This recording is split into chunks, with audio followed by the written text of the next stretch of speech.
А прямо в эти минуты в столице Коми проходит бизнес-баттл «Мой бизнес». Его также приурочили ко Дню российского предпринимательства. И прямо сейчас на прямой связи со студией мой коллега Евгений Стокас. Евгений, вам слово.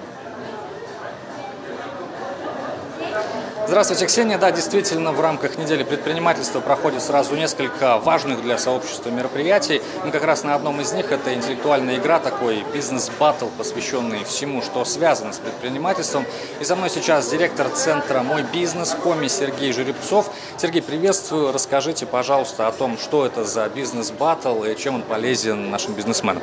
Добрый вечер, Евгений. Сегодня мы в преддверии праздника собираем такую интеллектуальную бизнес-тусовку, собираем предпринимателей города Сыктывкара в интеллектуальной игре про предпринимательство. Мы сегодня вспомним историю предпринимательства, личности из истории предпринимательства, истории крупных компаний. В общем, все, что связано с бизнесом. Ребята разомнут мозги немножко, пообщаются, в общем, подготовятся к завтрашнему празднику.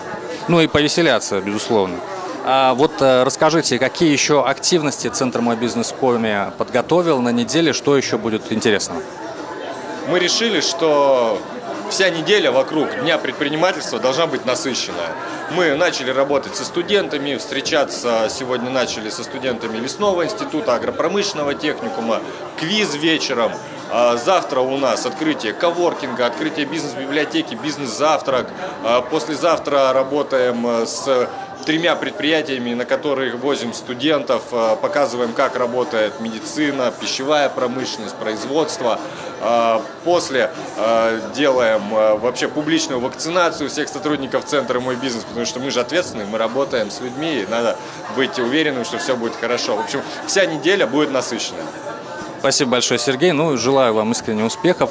Вот так, дорогие зрители, если бизнес – это ваша стихия, то присоединяйтесь к событиям в рамках недели предпринимательства.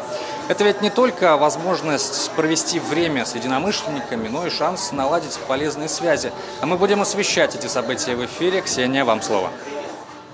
Спасибо, Евгений. А я напомню, на прямой связи со студией был мой коллега Евгений Стокас.